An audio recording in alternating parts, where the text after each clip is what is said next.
Bismillahirrahmanirrahim. Assalamualaikum warahmatullahi wabarakatuh.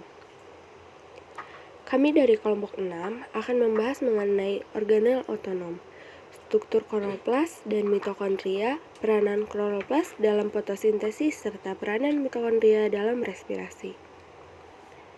Nah, anggota kelompok 6 yaitu ada 1. Amanda Widya Tamaka Sani Salsabila dengan NIM 11920600009. Yang kedua ada Desi Riandini dengan NIM 11920600022. Yang ketiga ada Fadela Siva Andini dengan NIM 11920600034. Dan yang keempat ada Dike Adi Pradana dengan NIM 11920600025. Baik, bismillahirrahmanirrahim. Saya Fadela Syifa Andini sebagai pemateri pertama akan menjelaskan mengenai organel otonom dan struktur kloroplas. Teman-teman, kita ketahui bahwasannya organel sel merupakan benda-benda solid yang terdapat di dalam sitoplasma dan bersifat hidup, sehingga mereka mempunyai fungsi sebagai sintesis bahan, respirasi, penyimpanan, serta reaksi terhadap rangsang. Nah, sebagian besar organel di proses-proses di dalam sitoplasma ini diatur secara enzimatik, dan tentunya enzim ini sangat beragam dan juga banyak. Lalu ada yang dinamakan dengan organel semi-otonom. Ini berarti benda hidup yang ada di dalam sitoplasma dan memiliki sifat yang semi-otonom. Artinya bahwa mereka itu berbeda dengan nukleus dan retikulum endoplasma juga bukan bagian dari sistem endomembran. Lalu kenapa kloroplas dan mitokondria ini termasuk pada organel semi-otonom?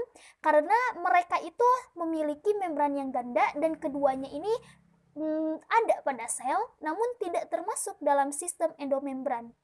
Lalu karena kedua organel ini juga memiliki membran, namun bukan berasal dari retikulum endoplasma, melainkan dari hasil sintesis protein di sitosol dan ribosom intraorganel. Keduanya memiliki materi genetik yang dapat mengatur sintesis protein antara organel dan juga dapat membelah diri di dalam sel. Lalu mereka juga memiliki sifat-sifat yang unik sehingga muncullah teori endosimbion yang menjelaskan bahwa adanya awal mula munculnya kloroplas dan juga mitokondria. Dan teman-teman, kita tahu bersama bahwasanya di sini ada yang dinamakan dengan kloroplas.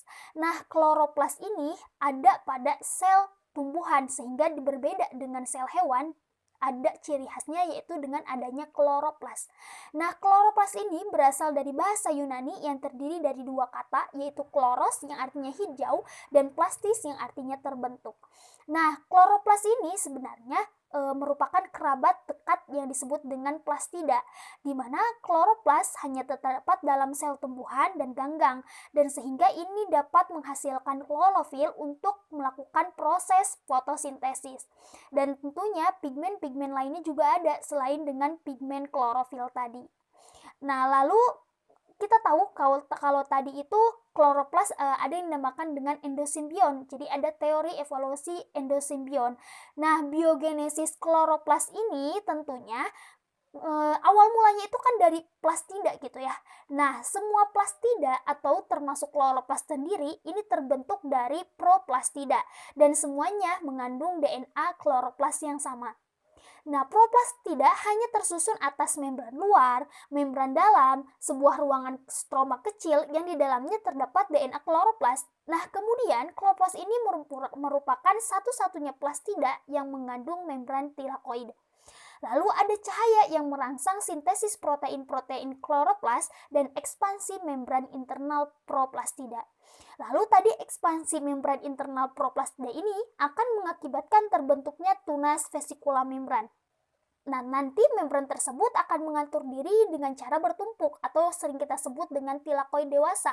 Nah, sehingga tadi membran yang vesikula ini akan mengikat protein dan klorofil juga untuk membentuk vesikula tilakoid dewasa.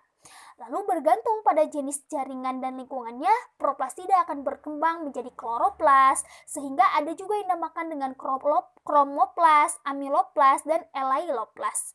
Maka dapat disimpulkanlah bahwa hipotesis endosimbiosis ini ya, bahwa adanya DNA pada plastida dan struktur membran organik rangkap data-data biologi molekuler. Hal ini sesuai dengan apa yang diungkapkan oleh Lynn Margulis pada tahun 1970 dalam bukunya The Origin of Eukaryotic Cell atau asal-usul sel-sel eukaryotik, bahwa kloroplas itu berasal dari prokariot purba yang berdifusi ke dalam sel eukariot tanaman dewasa modern. Selanjutnya ada yang disebut dengan ultrastruktur kloroplas. Nah, karena tadi sudah disebutkan bahwa kloroplas dan mitokondria ini memiliki dua membran yang lengkap, dan sehingga kloroplas ini mempunyai dua membran yang artinya ada membran luar, membran dalam, dan juga ada yang memisahkannya yaitu ruang antar membran. Nah, di dalam membran ini akan membentuk kista dan nanti akan dijelaskan secara detail ya. Nah, terus kloroplas ini umumnya berbentuk lensa, organel berukuran kecil seperti mitokondria. Jadi, tergantung pada kondisi cahaya nih, kloroplas dapat bergerak dalam sel. Misalnya, ke permukaan untuk menangkap lebih banyak cahaya pada kondisi cahaya yang sedikit. Lalu, kloroplas berperan sebagai organel untuk menghasilkan energi melalui proses fotosintesis. Kloroplas hanya terdapat pada tumbuhan, dengan jumlah kloroplas itu biasanya 50-200 setiap selnya. Nah, bentuknya ini dari samping ini seperti lensa, satu sisi cembung, sisi lainnya cekung atau datar, mempunyai sistem dua membran yaitu membran dalam, inner membran, lalu ada outer membran, dan juga ada intermembran. Sehingga di sini nanti akan ada stroma yang mengelilingi ruang ketiganya dibatasi dengan membran yang tilakoid. Baik, di sini kita akan menjelaskan satu persatu mengenai ultrastruktur pada kloroplas. Nah, di dalam kloroplas ini kan tadi ada yang dinamakan dengan membran luar kloroplas. Nah, membran luar ini memiliki sifat yang sangat permeabel terhadap senyawa-senyawa dengan bobot yang rendah seperti adanya sukrosa, nukleotida, asam karboksilat, dan fosfat organik. Nah, ini bersifat semi permeabel.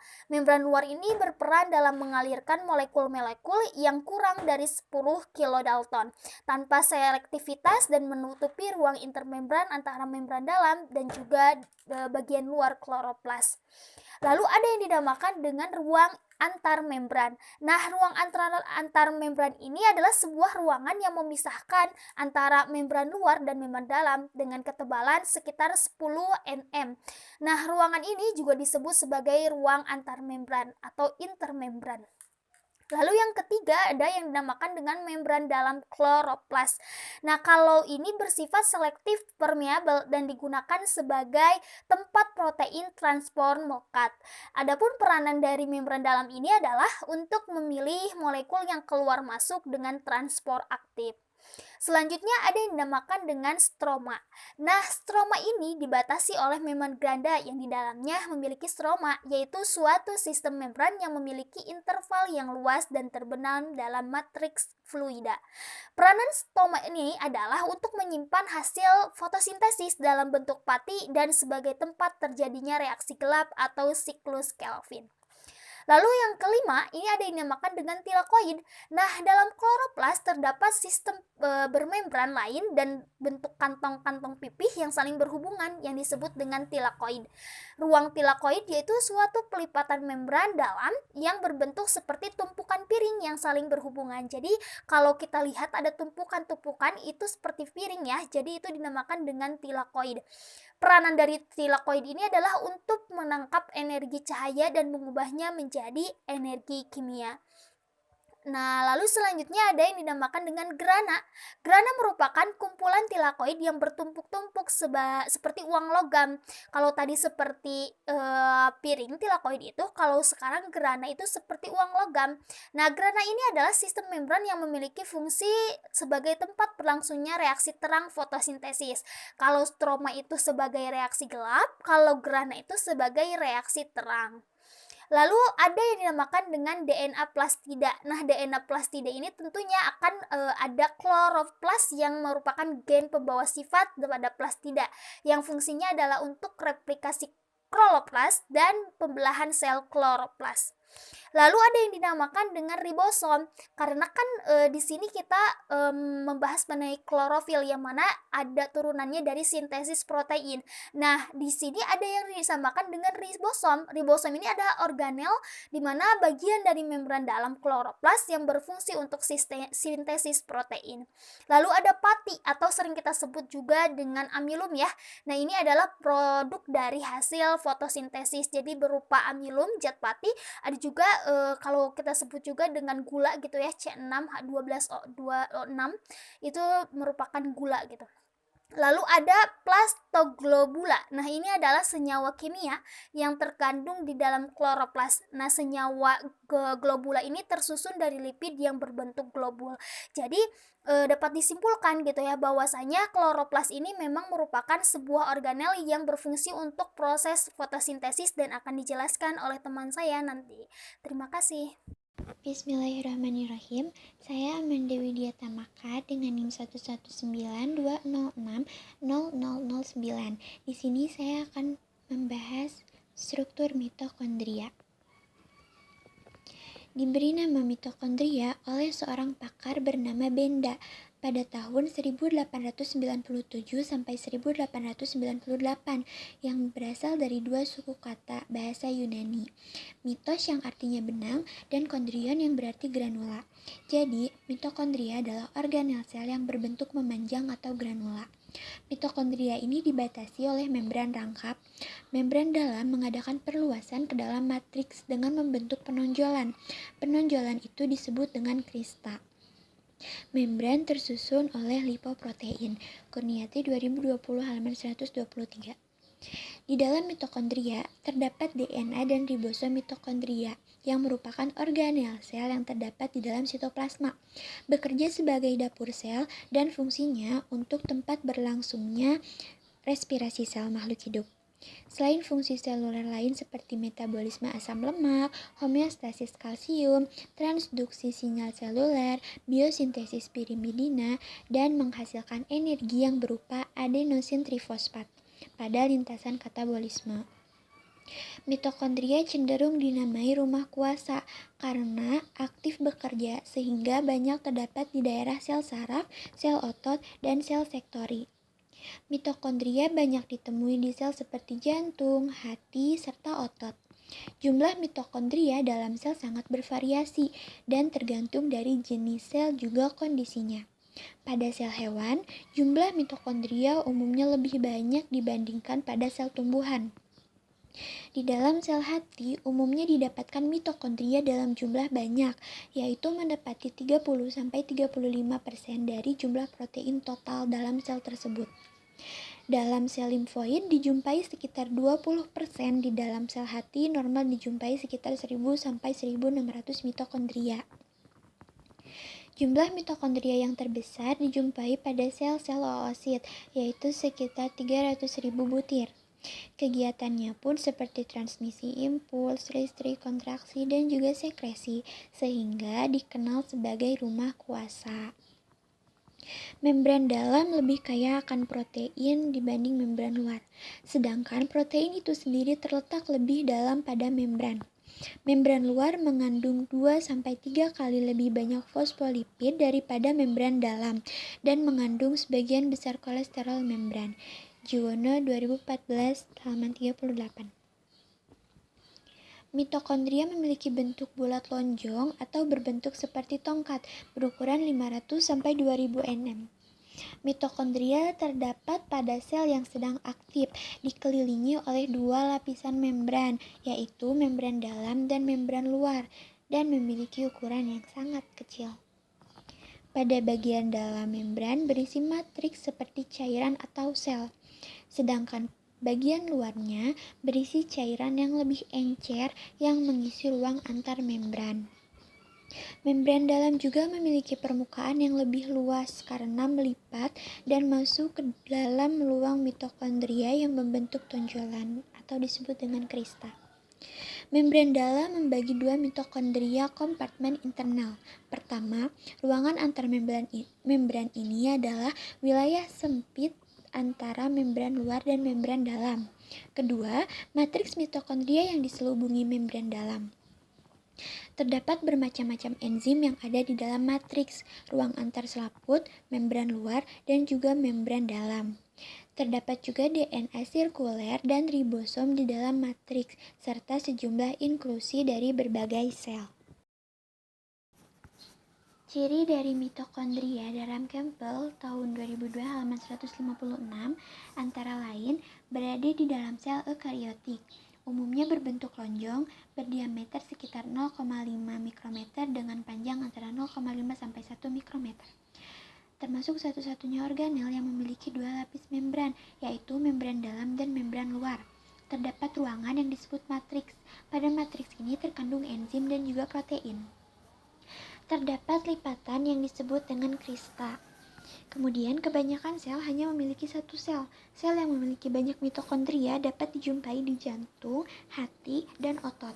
Ini karena sel di bagian tersebut merupakan sel yang paling banyak membutuhkan energi. Pada bagian luar terdapat pori-pori sehingga dapat bersifat permeabel. Memiliki sistem genetika sendiri berupa ribosom, mtDNA, dan rRNA. Sistem genetik mitokondria lebih mirip dengan dimiliki bakteri prokariot dibanding dengan inti selnya sendiri. Hal ini menimbulkan munculnya hipotesis bahwa mitokondria adalah makhluk hidup yang bersimbiosis dengan sel eukariotik. Dan yang terakhir, mirip dengan probakteria pada makhluk hidup prokariotik. Lalu yang selanjutnya ada endosimbiosis mitokondria. Hipotesis endosimbiosis menurut Lynn Margulis pada tahun 1970 dalam The Origin of Eukaryotic Cell atau asal-usul sel-sel eukariotik. Mitokondria berasal dari prokariot purba berfungsi ke dalam sel eukariotik tanaman dewasa modern. Kurniati 2020 halaman 126. Hipotesis endosimbiosis didasarkan pada fakta bahwa mitokondria sel hewan dan kloroplast sel tumbuhan mengandung DNA tersendiri yang terpisah dari DNA di dalam inti sel inang. Jadi, berdasarkan atas hal ini digagas bahwa mitokondria dan kloroplast sekali waktu adalah sel-sel mandiri yang hidup bebas. Sekian pembahasan dari saya. Baik, saya Dika Adi Pradana dengan NIM 1192060025 akan melanjutkan materi mengenai peranan kloroplas dalam fotosintesis. Fungsi kloroplas berkaitan erat dengan proses fotosintesis pada tumbuhan hijau, baik yang bersel satu maupun yang bersel banyak. Pada setiap milimeter permukaan daun, terdapat 0,5 juta kloroplas. Warna daun berasal dari klorofil. Energi cahaya diserap klorofil untuk sintesis molekul makanan dalam kloroplas. Kloroplas pada mesofil, yaitu pada jaringan plasade dan spons. Stomata adalah tempat CO2 masuk dan CO2 keluar. Berkas pembuluh xilem menyalurkan air dari akar ke daun. Berkas pembuluh phloem mengirimkan gula ke akar dan bagian-bagiannya dari tumbuhan yang tidak berfotosintesis. Kurniati 2020 halaman 117. Kloroplas ini juga berperan dalam mengubah energi cahaya matahari menjadi energi kimia yang tersimpan dalam molekul gula. Maka dari sinilah organel ini disebut organel pembangkit energi. Energi yang terjadi pada radiasi sinar matahari yang ditangkap oleh klorofil kemudian diubah menjadi energi kimia yang terjadi melalui proses fotosintesis. Selanjutnya ada jalur fotosintesis. Energi dari matahari digunakan untuk memecah CO2, melepas O2 dan mentransfer atom karbon ke molekul air untuk membentuk karbohidrat. Energi dilepas dari gula pada saat elektron yang berkaitan dengan hidrogen diangkut ke oksigen yang membentuk air sebagai hasil samping. Elektron akan kehilangan energi potensialnya karena oksigen elektronegatif yang akan menarik elektron melalui rantai transport elektron. Mitokondria menggunakan energi ini untuk menghasilkan ATP. Seperti respirasi sel, fotosintesis juga merupakan reaksi redoks yang membalik arah aliran elektron. Air terurai dan elektron ditransfer bersama dengan ion hidrogen dari air ke karbon dioksida dan mereduksinya menjadi gula. Elektron bertambah energi potensialnya ketika elektron ini dipindahkan dari air ke gula. Selanjutnya ada tahapan fotosintesis. Persamaan reaksi fotosintesis tampak seperti suatu reaksi yang sederhana dari suatu proses yang sangat rumit. Akan tetapi sebenarnya fotosintesis bukanlah merupakan suatu proses tunggal. Fotosintesis terdiri dari dua proses yang masing-masing terdiri dari banyak tahap reaksi. Kedua tahap reaksi tersebut terdiri dari reaksi terang dan reaksi gelap. Kloroplas juga masih bagian dari keluarga plastida, seperti kloroplas, kromoplas, dan leukoplas. Kloroplas biasanya ditemukan pada daerah daun, atau yang sering disebut dengan mesofil. Namun terkadang kloroplas juga ditemukan pada batang atau ranting yang berwarna hijau. Selanjutnya pembahasan tahap fotosintesis reaksi terang. Fotosistem 1 menangkap proton, hal itu mengakibatkan elektron di dalamnya tereksitasi. Lalu terbentuk ion H+, elektron dan O2, kemudian O2 akan dilepas ke udara. Selanjutnya elektron hasil pemecah molekul air masuk dalam fotosistem 2, lalu diterima oleh akseptor elektron. Selanjutnya elektron diangkut menuju kompleks sitokrom sehingga terjadi peningkatan energi. Energi tersebut digunakan untuk mengubah ADP menjadi ATP. Selanjutnya, elektron dari sitokrom diangkut menuju fotosistem 1, lalu ke akseptor elektron berikutnya. Lalu elektron akan diterima oleh senyawa NADP. Hal ini mengakibatkan terikatnya ion H+ hasil fotolisis air oleh NADP. Lalu pengangkutan elektron inilah yang disebut transport elektron non-siklik. Selanjutnya, elektron dari fotosistem 1 akan diangkut menuju akseptor elektron menuju kompleks sitokrom, lalu kembali lagi ke fotosistem 1. Proses ini juga berlaku jika kebutuhan ATP kurang mencukupi. Reaksi terang menghasilkan NADPH, ATP, dan O2. Reaksi terang pada fotosintesis ini terbagi menjadi dua, yaitu fosforilasi siklik dan fosforilasi non-siklik. Fosforilasi adalah reaksi penambahan gugus fosfat kepada senyawa organik untuk membentuk senyawa fosfat organik. Pada reaksi terang, karena dibantu oleh cahaya, fosforilasi ini disebut juga sebagai fotofosforilasi. Selanjutnya ada fotofosforilasi siklik. Reaksi fotofosforilasi siklik ini adalah reaksi yang hanya melibatkan satu fotosistem, yaitu fotosistem 1 dalam fotofosforilasi siklik. Pergerakan elektron dimulai dari fotosistem 1 dan berakhir di fotosistem 1. Yang kedua, ada fotofosforilasi non-siklik. Reaksi fotofosforilasi non-siklik adalah reaksi dua tahap yang melibatkan dua fotosistem klorofil yang berbeda, yaitu fotosistem 1 dan 2. Dalam fotofosforilasi non-siklik, pergerakan elektron dimulai di fotosistem 2, tetapi elektron tidak kembali lagi ke fotosistem 2. Selanjutnya tabel pembeda antara fotofosforilasi siklik dan fotofosforilasi non-siklik. Yang pertama, jenis fotosistem. Untuk siklik, fotosistem 1 atau P700, sedangkan untuk non-siklik, fotosistem 1 P700 dan fotosistem 2 P680. Selanjutnya, produk yang dihasilkan. Untuk siklik ada ATP dan untuk non-siklik ada NADPH, ATP, dan O2. Selanjutnya, fotolisis air. Di siklik tidak terjadi, sedangkan di non-siklik terjadi.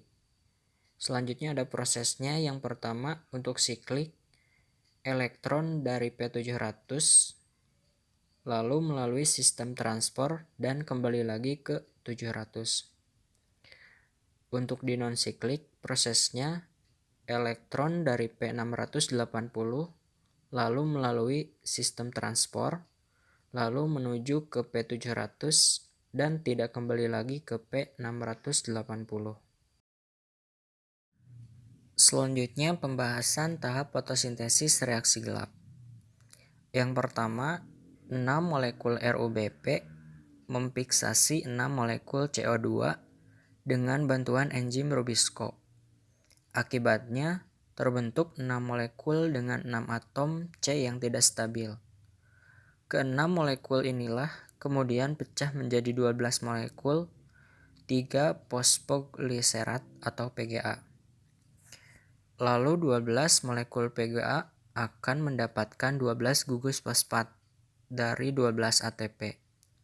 Hal ini mengakibatkan terbentuknya 12 molekul 1,3 bifosfogliserat.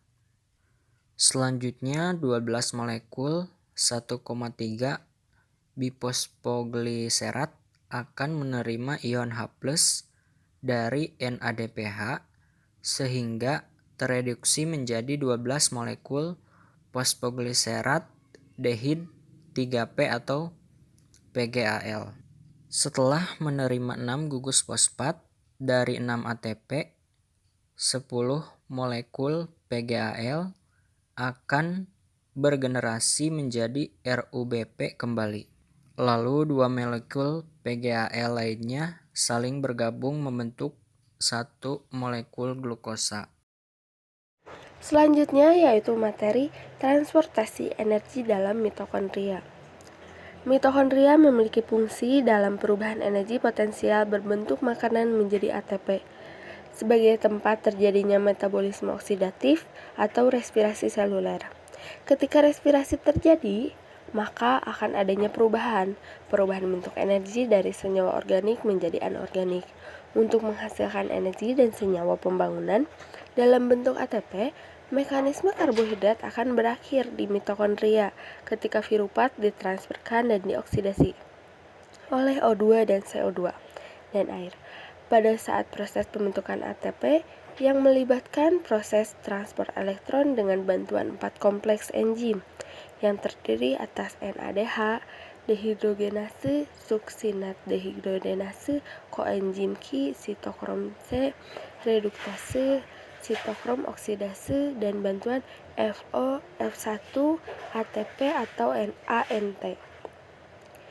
Mitokondria memiliki respirasi seluler dengan proses katabolit yang menghasilkan ATP dengan mengekstrak energi dari gula dan lemak dengan bantuan oksigen yang terdapat baik sel hewan maupun sel tumbuhan. Proses metabolisme yang terdiri dari sel makhluk hidup seperti tumbuhan dan manusia melibatkan sebagian besar enzim katabolisator, baik berlangsung secara sintesis, anabolisme, dan respirasi katabolisme. Pada saat berlangsungnya peristiwa reaksi biokimia di dalam sel, enzim bekerja secara spesifik.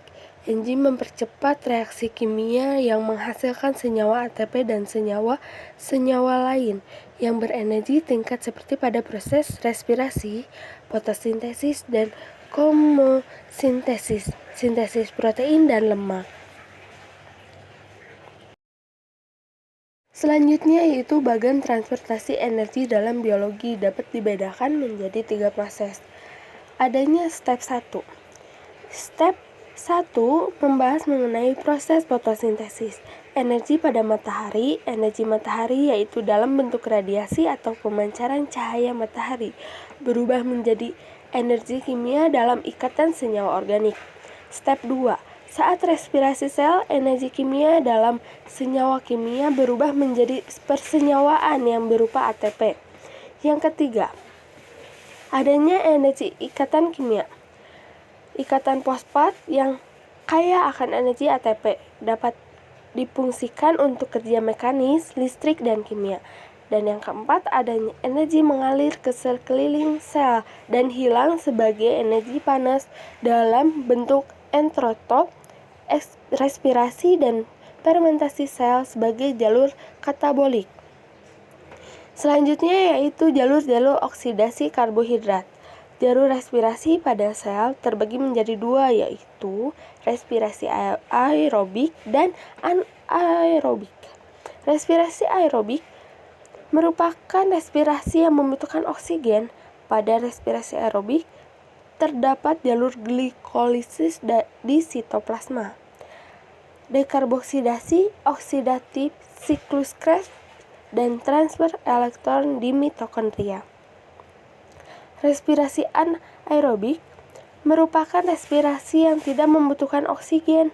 Respirasi anaerobik terjadi setelah pemecahan glukosa atau 6C, glikolisis, menjadi asam piruvat. NADH pada proses transfer elektron akan menghasilkan 3 ATP dan FADH yang akan menghasilkannya 2 ATP. Selanjutnya adanya tahapan-tahapan. Yang pertama ada tahapannya glikolisis yang bertempat di sitoplasma dan menginput glukosa dan menghasilkan produk 2 ATP, 2 asam piruvat, dan 2 NADH.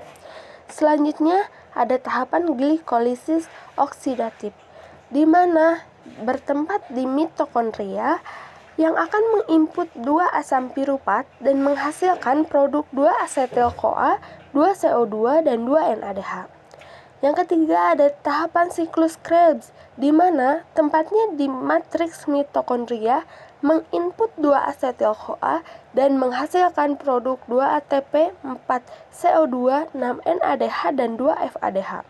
2. Dan yang terakhir adanya transfer elektron, di mana tempatnya bertempat di membran dalam mitokondria atau krista, menghasilkan input 10 NADH, 2 FADH2, dan menghasilkan produk 34 ATP, 6 H2O. Selanjutnya yaitu jalur respirasi aerobs. Yang pertama yaitu glikolisis. Pengubahan glukosa menjadi glukosa 6-fosfat, kemudian glukosa 6-fosfat diubah menjadi fruktosa 6-fosfat. Setelah itu adanya perubahan lagi. Perubahan fruktosa 6-fosfat diubah menjadi fruktosa 1,6, difosfatkan dan dipecahkan menjadi dihidroksiaseton, fosfat, dan gliseraldehida 3-fosfat. Karena glikolisis hanya memproses gliserol 3-fosfat, maka dihidroksiaseton fosfat akan diubah menjadi gliseraldehida 3-fosfat. Ini akan menyebabkan terbentuknya 2 gliseraldehida 3-fosfat. Pada masing-masing gliserol 3-fosfat akan diubah menjadi asam 1,3 difosfogliserat. Kemudian asam ini menjadi asam 1,3 difosfogliserat diubah menjadi asam 3 fosfogliserat dengan pengubahan asam 3 fosfogliserat menjadi asam 2 fosfogliserat yang akan diubah menjadi fosfoenol piruvat. Selanjutnya pengubahan fosfoenol piruvat menjadi asam piruvat dan menghasilkan 1 glukosa glikolisis dan 2 asam piruvat ditambah 2 ATP dan 2 NADH. Nah, selanjutnya ada bahasan mengenai dekarboksilasi oksidatif. Proses dimulai dengan lepasnya gugus karbosilat atau min COO. Dari asam piruvat menjadi CO2, kemudian sisa 2 atom dari asam piruvat dalam bentuk CH3COO akan mentransfer kelebihan elektron menjadi molekul NAD+ dan membentuk NADH. Molekul 2 atom karbon tersebut akan berubah menjadi asetat. Terakhir, koenzim A atau CoA akan diikatkan pada asetat membentuk asetil koenzim A atau asetil koenzim atau asetil CoA. Nah, di sini menjelaskan asam piruvat adanya NAD+ menghasilkan NADH dan CoA menghasilkan CO2. Dari asam piruvat diturunkan menjadi CoA dan menghasilkan asetil CoA dan mengeluarkan CoA. Nah, selanjutnya yaitu siklus Krebs. Asetil CoA akan berkaitan dengan oksaloasetat dan berbentuk sitrat. Nah, di sini sitrat akan diubah menjadi isositrat yang akan menjadi alfa ketoglutarat. Langkah ini menghasilkan satu NADH. Alfa ketoglutarat akan diubah menjadi suksinat. Langkah ini akan menghasilkan satu NADH dan satu ATP. Suksinat akan diubah menjadi flumarat. Langkah ini menghasilkan satu FADH2. Flumarat akan diubah menjadi malat dan malat akan diubah menjadi oksaloasetat. Akan kembali lagi menjadi oksaloasetat dengan menghasilkan pula satu NADH. Oksaloasetat yang berbentuk akan bereaksi dengan asetil CoA yang baru, memasuki siklus Krebs. Siklus akan terus berulang dari awal hingga terbentuk oksaloasetat yang baru dan berkaitan lagi dengan asetil CoA. Nah, selanjutnya yaitu transport elektron. Transport elektron disebut juga sebagai fosforilasi oksidatif, adalah tahapan pengubahan NADH dan FADH2 menjadi energi dalam bentuk ATP agar dapat digunakan oleh tubuh. Tempat terjadinya tahap transfer elektron berada di bagian mitokondria, tepatnya di membran dalam atau krista mitokondria. Bentuk membran dalam mitokondria atau krista yang terdiri atas suatu rantai pembawa elektron yang tersusun dari NAD, FAD, koenzim Q, dan sitokrom. Nah, selanjutnya ada jalur respirasi anaerob. Proses katabolisme tidak menggunakan oksigen bebas sebagai penerima atom hidrogen terakhir, tetapi menggunakan senyawa seperti etanol, asam laktat, asam piruvat. Hasil glikolisis dimetabolisasi menjadi senyawa berbeda. Saat tersedianya oksigen, sistem enzim mitokondria mengkatalisis asam piruvat menjadi H2O dan CO2 serta menghasilkan energi dalam bentuk ATP. Dan saat tidak tersedianya oksigen, sel akan dapat mengubah asam piruvat menjadi CO2 dan etil alkohol serta membebaskan energi ATP. Proses